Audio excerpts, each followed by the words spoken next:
बात करेंगे हरियाणा की राजनीति की, और जो अपने बयानों के लिए फेमस है, यानी कि पूर्व गृह मंत्री अनिल विज, उनके बयानों की बात करेंगे। एक बार फिर उन्होंने बयान दिया और अपनी ही सरकार के, अपनी ही पार्टी की सरकार के मंत्री को मुसीबत में डालते हुए नजर आ रहे हैं। असीम गोयल को लेकर उन्होंने बयान दिया। बयान ये दिया कि भैया, जिस भी मंत्री पर जो भी आरोप लगते हैं उसे अपनी सफाई देनी चाहिए, सफाई देने के बाद ही उसे जनता के बीच में जाना चाहिए। और ये बयान कहा जा रहा है कि असीम गोयल की मुश्किलें बढ़ा सकता है।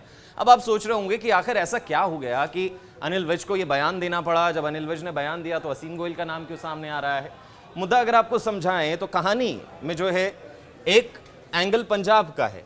असीम गोयल पर पंजाब में एक एफआईआर दर्ज हुई और एफआईआर में उन पर एक गंभीर आरोप भी लगाए गए। साथ ही साथ कांग्रेस नेत्री भी पीछे नहीं हटी। उन्होंने भी, यानी कि चित्रा सरवारा ने भी मंत्री पर जो है वो गंभीर आरोप लगाए, बीजेपी सरकार।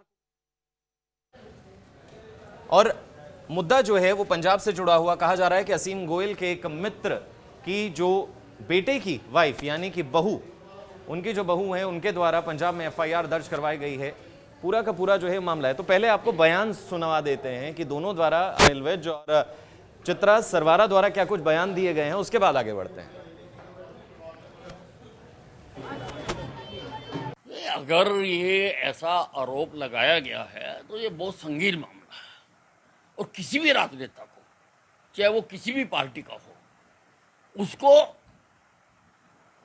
पहले जनता को इसका स्पष्टीकरण देना चाहिए। जब तक वो साफ पाक ना हो जाए, उसको जनता के सामने नहीं आना चाहिए।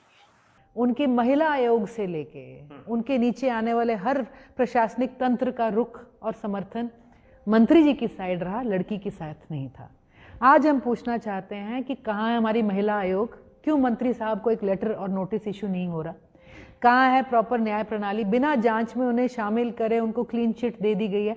होंगे क्लीन, जरूर मिले उन्हें क्लीन चिट, लेकिन एक प्रोसेस होता है, लोगों को एक प्रोसेस पे विश्वास होता है।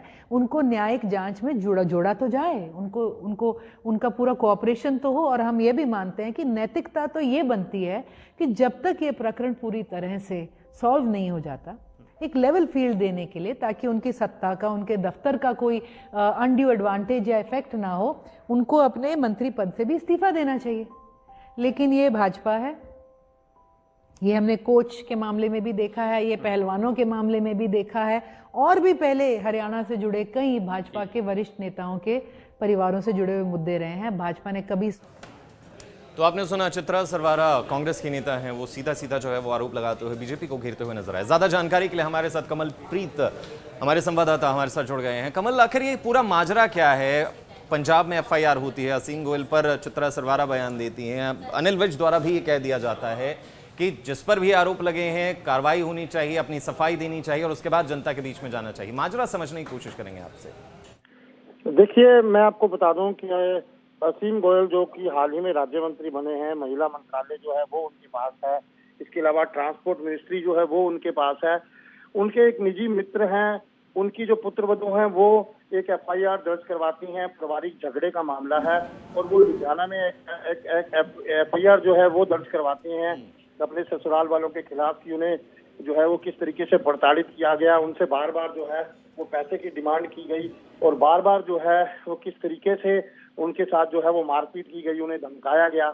और उस एफआईआर में काफी संगीन आरोप जो हैं वो असीम गोयल पर भी लगाए गए, जिसमें उन्होंने असीम गोयल के ऊपर काफी तरह के जो है वो संगीन आरोप लगाए। हालांकि इस मामले में अभी तक जो है असीम गोयल ने खुद सामने आकर किसी तरह की सफाई नहीं दी, जिसको लेकर चित्रा सरवारा का जो बयान है वो जरूर सामने आया कि असीम गोयल को जो है इस मामले में इस्तीफा देना चाहिए। इसके साथ साथ उन्होंने पूरी भाजपा के ऊपर ही आरोप मढ़ दिया कि भाजपा का ये कल्चर है कि अगर किसी के ऊपर भी इस तरह के कोई आरोप लगते हैं, भले ही वो, उन्होंने संदीप सिंह का उदाहरण दिया कि पहले भी जो है संदीप सिंह के ऊपर ये पूरा मामला हुआ तो पूरी के पूरा भाजपा सरकार जो है वो संदीप सिंह के साथ खड़ी दिखाई दी, किसी तरह की कोई कार्रवाई जो है वो उनके ऊपर नहीं की गई।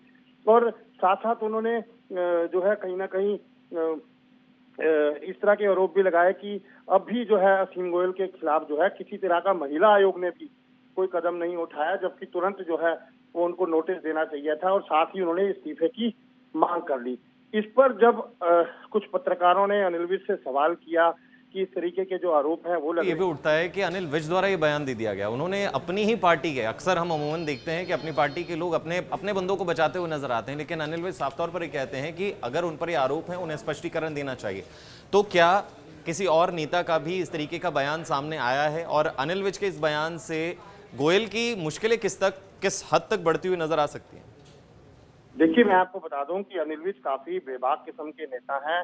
जब भी अनिल विज से इस तरह के भ्रष्टाचार को लेकर या किसी अन्य चीजों को लेकर सवाल पूछे जाते हैं तो अनिल विज हमेशा से इसी तरह के बयान देते हैं कि जो भी आरोपी होगा या जिसके ऊपर भी आरोप है उसे बख्शा नहीं जाएगा, जांच होनी चाहिए। लिहाजा इस मामले पर भी जब ये कहा गया कि असीम गोयल पर इस तरीके के आरोप हैं और चित्रा सरवारा जो है पूरी भाजपा के ऊपर प्रश्न चिन्ह लगा रही है, तो विज ने अपने उसी अंदाज के अंदर बयान दिया कि अगर इस तरह के गंभीर आरोप लगे हैं तो असीम गोयल को इसका स्पष्टीकरण जो है वो देना चाहिए।